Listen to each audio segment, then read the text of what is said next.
வணக்கம், நான் உங்கள் Shabdina. Welcome back to Shabdina's kitchen. இன்றைக்கி நம்ம கிச்சனில் பார்க்க போகிறது அரிசி பருப்பு சாதம். எல்லாருக்கும் வீட்லேயே சட்டுன்னு ஒரு ரெசிபி பண்ணணும் ஆசை இருக்கும்ல. ஸோ அந்த மாதிரி ரெசிபி தான் இந்த அரிசி பருப்பு சாதம். இது கோயம்புத்தூர் சைடில் பார்த்தீங்கன்னா இந்த மெத்தட்லாம் அதிகமாக பண்ணுவாங்க. ஸோ அதனால் இன்றைக்கி இந்த அரிசி பருப்பு சாதம் எப்படி பண்ணுறது பார்ப்போம். இதோட குடமிளகா மசாலா. இந்த குடமிளகா மசாலா எப்படி பண்ணுறதுன்னா, வெங்காய தக்காளி நல்லா குக் பண்ணிவிட்டு அதுக்கப்புறம் அந்த முந்திரி பருப்பும் தேங்காய் பேஸ்ட்டை குக் பண்ணிவிட்டு அதுக்கப்புறம் லாஸ்ட்டாக குடமிளகா போடணும். குடமிளகா போட்டு ரொம்ப நேரம் குக் பண்ணால் அந்த கலரும் போயிடும், அதே டைமில் அந்த குடமிளகாவோட கிரன்ச்சினஸ் இருக்காது. ஸோ அதனால் எப்போவுமே கிரேவி கம்ப்ளீட் பண்ணி முடித்த பிறகு அந்த குடமிளகாவை கடைசியாக போட்டு ஜஸ்ட் மிக்ஸ் பண்ணிவிட்டு அப்படியே எடுத்து சர்வ் பண்ணி பாருங்களேன், சூப்பராக இருக்கும். இப்போ இந்த டிஷ்ஷுக்கு தேவையான பொருட்கள் பார்த்தலாமா? புழுங்கல் அரிசி 200 கிராம், துவரம்பருப்பு 80 கிராம், சின்ன வெங்காயம் 20லேருந்து 25 நம்பர், தக்காளி 1.5 நம்பர், காய்ந்த மிளகாய் 3 நம்பர், பூண்டு 15 பல்லு, பச்சை மிளகாய் 2 நம்பர், பெருங்காயம் 1/2 டீஸ்பூன், சீரகம் 1/4 டீஸ்பூன், உளுத்தம்பருப்பு 1 டேபிள் ஸ்பூன், குழம்புத்தூள் 1 டேபிள் ஸ்பூன், மஞ்சள்தூள் 1/4 டீஸ்பூன், கருவேப்பிலை தேவையான அளவு, கொத்தமல்லி தேவையான அளவு, கடுகு 1/4 டீஸ்பூன், முந்திரி பருப்பு தேவையான அளவு, உப்பு தேவைக்கேற்ற, எண்ணெய் குக் பண்ணுறதுக்கு தேவையான அளவு, நெய் 1 டேபிள் ஸ்பூன். இதாங்க இந்த ப்ரிப்பரேஷன் தேவையான பொருட்கள். கோயம்புத்தூர் ஸ்டைலில் இன்றைக்கி அரிசி பருப்பு சாதம் செய்ய போகிறோம் சொன்னால் பார்த்தீங்களா, அதுக்கு நம்ம என்ன பண்ணிக்கிட்டோன்னா, நம்மக்கிட்ட இருக்க இந்த புழுங்கல் அரிசி துவரம்பருப்பு ரெண்டுத்தையும் ஒன்றா ஊற வைக்கிறோம். இந்த புழுங்கல் அரிசிக்கு பதிலாக சில பேர் பச்சை அரிசி சாப்பிடுவாங்க. அந்த பச்சை அரிசி நீங்கள் யூஸ் பண்ணிக்கலாம். ஆனால் மாவுக்கு அரைக்கிற பச்சை அரிசியை யூஸ் பண்ணக்கூடாது. சாப்பாடுக்கு வடிக்கிற பச்சை அரிசி மட்டும்தான் நீங்கள் யூஸ் பண்ணணும். இப்போது இந்த அரிசி அதுக்கப்புறம் துவரம்பருப்பு தண்ணி ஊற்றி தேவையான அளவுக்கு நல்லா ஊற வைக்கிறோம். அதே மாதிரி நல்லா வாஷ் பண்ணி எடுத்துருங்க. ஊற வைக்கிற டைமிங் என்னன்னா, குறைஞ்சபட்சம் ஒரு 3லேருந்து 4 மணி நேரம் நல்லா ஊறட்டும். அப்போ தான் வெந்து வரும் கரெக்டாக குக்கரில். இப்போ அரிசியை நல்லா வாஷ் பண்ணி எடுத்து வச்சுருக்கேன். இந்த பருப்போ இந்த அரிசியோ எந்த அளவுக்கு நல்லா ஊறி பார்த்தீங்களா, இந்த மாதிரி தான் இருக்கணும். அந்த பருப்பு பார்த்திங்கன்னா நல்லா சாஃப்டாக வெந்து வரும். அப்படி இல்லைன்னா குக்கரில் வேகும் போது அரிசி வெந்திருக்கும், பருப்பு வேகாது. அதனால தான் குறைஞ்சபட்சம் ஒரு 3லேருந்து 4 மணி நேரம் நல்லா வேகட்டும்னு சொல்கிறேன். இதுக்கப்புறம் குக்கரில் எண்ணெய் ஊற்றிருக்கேன். தாளிக்கிறதுக்கு தேவையான ஊற்றிருக்கோம். இதுக்கப்புறம் எண்ணெய் சூடான தாளிப்பு போடுறோம். அந்த தாளிப்பு ஃபஸ்ட்டு கடுகு, சீரகம். இந்த கடுகு போட்டோன்னே நல்லா பொரிஞ்சு வரணும். அதுக்கு பிறகு உளுத்தம்பருப்பு ஸ்லோ ஃப்ளேமில் லைட்டாக வறுக்க ஆரம்பிங்க, சரிங்களா? அதே டைமில் பச்சை மிளகாய் காரத்துக்கு எண்ணெயில் போட்டுருங்க. எடுத்த உடனே பச்சை மிளகாய் போட்டுக்கணும், அப்போ தான் அந்த காரத்தோட தன்மை தெரியும். இதுக்கப்புறம் சின்ன வெங்காயம், பூண்டு. சின்ன வெங்காயம் தாராளமாக போடுங்க, அப்போ தான் சாப்பிட்றதுக்கு நல்லாயிருக்கும். குக் பண்ணி முடித்த பிறகு அந்த காரத்தோட இந்த சின்ன வெங்காயம் முழுசாக எடுத்து சாப்பிட்டிங்கன்னா சூப்பராக இருக்கும். இப்போ பூண்டு போட்டிருக்கேன், காஞ்ச மிளகாய், கருவேப்பிலை, தக்காளி இதெல்லாம் போட்டு கொஞ்சம் லைட்டாக வதங்கணும். அதே டைமில் வெங்காயம் ஒரு 30 to 40% அளவுக்கு வதங்கினா மட்டும் போதும். இதுக்கப்புறம் மஞ்சத்தூள், குழம்புத்தூள் பவுடர் யூஸ் பண்ணியிருக்கேன். உங்கள் வீட்டில் குழம்புத்தூள் பவுடர் இல்லைன்னா நீங்கள் நார்மல் சில்லி பவுடர் தனியாத்தூள் யூஸ் பண்ணலாம். சில்லி பவுடர் 1/2 டேபிள் ஸ்பூன்னா, தனியா பவுடர் 1 டேபிள் ஸ்பூன் யூஸ் பண்ணுங்கள், சரிங்களா? அதே டைமில் உப்பு, கொஞ்சம் பெருங்காயம் போடுறோம். இந்த பெருங்காயம் உப்பெல்லாம் போட்ட பிறகு நம்ம என்ன பண்ணுறோன்னா, அந்த மசாலாவை அப்படியே ஒரு நிமிஷம் வதக்குங்க.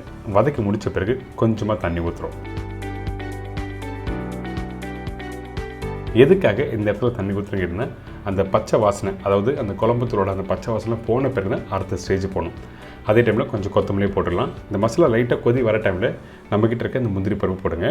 அதே டைமில் ஏற்கனவே ஊற வச்ச இந்த புழுங்கல் அரிசி, துவரம்பருப்பும் இதில் போட்டு நல்லா மிக்ஸ் பண்ணுங்கள். இந்த மிக்ஸ் பண்ணுற பக்கம் என்ன கேட்டினா, ஜஸ்ட் 1 நிமிஷம் அப்படின்னா 2 நிமிஷம் மிக்ஸ் பண்ணால் மட்டும் போதும். எதுக்காக இப்படி மிக்ஸ் பண்ணுற கேட்டினா, அந்த தாளிப்பு அந்த சாதத்தோடு மிக்ஸ் பண்ணும்போது தம் ஆகி வெளியே வரும்போது நல்லாயிருக்கும் சாப்பிட்றதுக்கு. அதனால தான் ஜஸ்ட் நீங்கள் மிக்ஸ் பண்ணணும்னு சொல்கிறேன். அடுத்தது தண்ணியோட அளவு என்ன கேட்டினா, கரெக்டாக ஒரு 600 ml தண்ணி ஊற்றலாம், அதாவது 600 ml. நீங்கள் உங்கள் வீட்டில் 600 ml நீங்கள் மெஷர் பண்ணி ஊற்றுறது கஷ்டமாக இருந்ததுன்னா, பெரிய கிளாஸ் இருக்குது பார்த்தீங்களா, பெரிய கிளாஸில் 2.5 கிளாஸ் அளவுக்கு தண்ணி ஊற்றணும். இதுதான் கரெக்டான மெஷர்மெண்ட்டு. தண்ணி ஊற்றுற பிறகு நல்லா மிக்ஸ் பண்ணிட்டு குக்கர் மூடியை போட்டு குக் பண்ணுங்கள். குக் பண்ணும்போது எப்படி கேட்டிங்கன்னா, மீடியமான ஃப்ளேமில் கரெக்டாக ஒரு 25 நிமிஷம் வேகட்டும் சொல்லி விட்டுருங்க. அதுக்கப்புறம் ஓப்பன் பண்ணி இப்படி எடுத்திங்கன்னா உங்களுக்கு ஒரு சூப்பரான பருப்பு சாதம் ரெடி.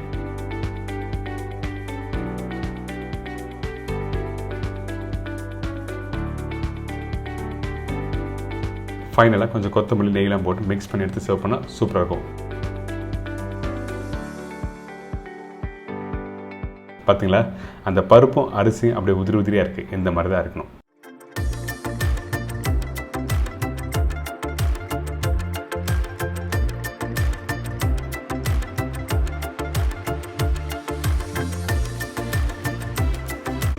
இதோட குடமிளகா மசாலா. கேப்சிகம் மசாலாக்கு தேவையான பொருட்கள்: கேப்சிகம் 3 நம்பர், தேங்காய் பத்தை 1 நம்பர், முந்திரி பருப்பு உடைச்சது 20லேருந்து 25 நம்பர், பச்சை மிளகாய் 1, வெங்காயம் 1, மீடியம் சைஸ் தக்காளி 3 நம்பர், பூண்டு 10 பல்லு, இஞ்சி பூண்டு பேஸ்ட் 1 டீஸ்பூன், மஞ்சத்தூள் 1/4 teaspoon, chilli powder 1/2 table spoon, தனியா பவுடர் 1 டேபிள் ஸ்பூன், கருவேப்பிலை சிறிதளவு, கொத்தமல்லி தேவையான அளவு, உப்பு தேவைக்கேற்ற, ஆயில் குக் பண்ணுறதுக்கு தேவையான அளவு, நெய் 2 டீஸ்பூன். இதாங்க கேப்சிகம் மசாலாவுக்கு தேவையான பொருட்கள். இந்த கேப்சிகம் மசாலா பண்ணுறதுக்கு ஃபஸ்ட்டு நம்ம என்ன பண்ணுறோம்னா, முந்திரி பருப்பு, தேங்காய், பச்சை மிளகாய் போட்டு நல்லா அரைச்சிடும். இந்த பச்சை மிளகாய் காரம் அதிகமாக இருக்கக்கூடாது. சின்ன பச்சை மிளகா 1 போடலாம், பெருசாக இருந்தால் பாதி போடுங்க. ஏன்னா பச்சை மிளகாவோட காரம் நீங்கள் அதிகமாக இருந்தால் டேஸ்ட் மாறும். இதுக்கு பிறகு தண்ணி ஊற்றி இந்த மாதிரி நல்லா அரைச்சிருங்க. ஃபைன் பேஸ்ட்டாக அரைச்சிடணும். முந்திரி பருப்பு குறைன்னு இருக்கக்கூடாது. முடிஞ்ச அளவுக்கு ஃபைன் பேஸ்ட்டாக இருக்கணும். அடுத்தது தாளிப்பு போட்டு ஆரம்பிக்கிறோம். தேவையான அளவுக்கு எண்ணெய் ஊற்றிருக்கோம். இந்த எண்ணெய் சூடான பிறகு சீரகம், பூண்டு போட்டிருக்கோம். பூண்டு இடித்து போட்டிருக்கேன். அந்த பூண்டு வந்து நல்லா கோல்டன் ப்ரௌன் கலர் வரணும். வந்த பிறகு தான் வெங்காயம் ஆட் பண்ணுறோம். கலர் வந்த பிறகு நீங்கள் போடுங்க, அப்போ அந்த ஃப்ளேவர் நல்லா வரும். வெங்காயம் ஒரு மீடியம் சைஸ் வெங்காயம் இதில் போட்டிருக்கோம். ரஃபாக கட் பண்ணி போட்டால் போதும். வெங்காயம் அதிகமான குவான்டிட்டி வேண்டாம். ஏன் கேட்டிங்கன்னா, இந்த வெங்காயம் கொஞ்சம் கோல்டன் ப்ரௌனில் வதக்கிட்டு அதுக்கப்புறம் இஞ்சி பூண்டு பேஸ்ட் போட்டு கொஞ்சம் தண்ணி ஊற்றி லைட்டாக கிரேவி மாதிரி டெக்ஸ்டர் எடுத்து வருவோம். அதனால் வெங்காயம் குவான்டிட்டி அதிகமாக இருந்தால் இனிப்பு தன்மை வந்துடும்.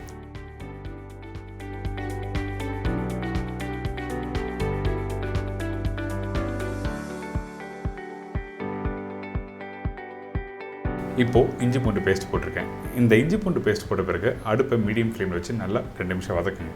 வதக்கி முடித்த பிறகு கொஞ்சமாக தண்ணி ஊற்றி இதை அப்படியே நல்லா மிக்ஸ் பண்ணுங்கள். மிக்ஸ் பண்ணி கொதிக்க விடும்போது என்ன ஆகும் கேட்டிங்கன்னா, அந்த வெங்காயம் நல்லா சாஃப்டாகவும் அதே டைமில் ஒரு மைல்டான ஒரு டெக்ஸ்சர் கிரேவி ரெடி ஆகும். நீங்கள் குக் பண்ணும்போது உங்களுக்கு தெரிய வரும். இதுக்கு பிறகு தக்காளி போட்டிருக்கேன். தக்காளி ரஃபாக கட் பண்ணிவிட்டு நல்லா மிக்ஸ் பண்ணியிருக்கோம். இதுக்கு பிறகு மஞ்சத்தூள், தனியா பவுடர், மிளகாய் பவுடர். உங்களுக்கு காரத்தன்மை அதிகமாகனா கொஞ்சம் லைட்டாக ஒரு 1/4 டீஸ்பூனுக்கு தனியா பவுடரும், சில்லி பவுடரும் அதுக்கேற்ற மாதிரி நீங்கள் ஆட் பண்ணிக்கலாம். இதுக்கு பிறகு உப்பு போட்டிருக்கோம். உப்பு போட்ட பிறகு இந்த மசாலா அப்படியே அந்த எண்ணெயிலே வதக்குங்க. தண்ணி ஊற்றக்கூடாது. எதுக்காக கேட்டிங்கன்னா, இந்த மசாலா சீக்கிரமாக வதங்கணும்னு நினச்சிங்கன்னா அந்த டைமில் ஏற்கனவே இருக்க எண்ணெயிலையும் அந்த வெங்காயம், தக்காளி போட்டிருக்கோம்ல, அப்படியே வதங்கினா தான் உங்களுக்கு சீக்கிரமாக ரெடி ஆகும். அதனால தான் ஃபஸ்ட்டு 2 நிமிஷம் வதக்கணும்னு சொல்கிறேன்.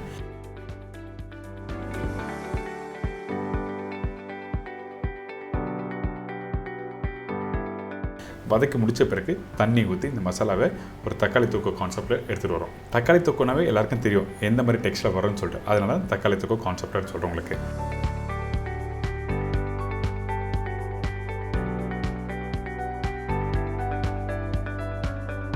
குறைஞ்சபட்சம் ஒரு 10 நிமிஷம் நல்லா குக் பண்ணுங்கள். அப்போ தான் அந்த வெங்காயம், தக்காளி, மசாலா எல்லாமே நல்லா மேஷ் ஆகி ஒரு டெக்ஸ்டர், கெட்டியான டெக்ஸ்டர் வரும். இந்த மாதிரி வந்த பிறகு நம்ம என்ன பண்ணுறோன்னா, அரைச்சி வச்சுருக்க முந்திரி பருப்பு, தேங்காய், பச்சை மிளகாய் அந்த பேஸ்ட்டை இதில் ஆட் பண்ணுறோம். அதே டைமில் தேவையான அளவுக்கு தண்ணி ஊற்றி நல்லா குக் பண்ணுறோம்.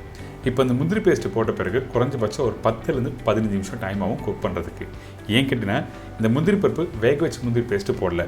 வேக வச்ச முந்திரி பேஸ்ட்டு போட்டினா உடனே ரெடி பண்ணிடலாம் இந்த ப்ரிப்ரேஷன். அதாவது இந்த கறி ரெடி ஆகிடும்னு சொல்கிறேன். வேக வைக்காமல் போடுறதுனால அந்த பச்சை வாசனை இருக்கும். அதுக்காகவே 10லேருந்து 15 நிமிஷம் நல்லா குக் பண்ணணும்னு சொல்கிறேன். அதே டைமில் தேவையான அளவுக்கு தண்ணி ஊற்றி நல்லா குக் பண்ணுங்கள். இப்போ ஒரு மூடி போட்டு குக் பண்ணினா உங்களுக்கு அந்த கிரேவி நல்லா வெந்து ரெடியாக இருக்கும். அதே டைமில் அந்த எண்ணெய் எல்லாம் மேலே வந்திருக்கும். இந்த மாதிரி டெக்ஸ்டர் வர டைமில் கட் பண்ணி வச்சுருக்க குடமிளகா,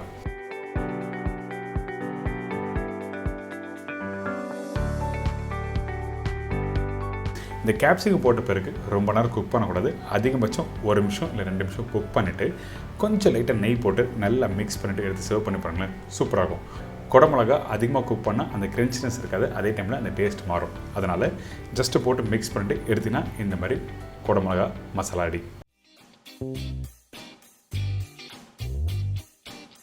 இந்த ப்ரிப்பரேஷன் நீங்கள் வீட்டில் சப்பாத்தி, தோசை, பூரி, இட்லி, ரைஸோட எல்லாத்துலேயும் தொட்டு சாப்பிட்லாம். அந்தளவுக்கு பிரமாதமாக இருக்கும்.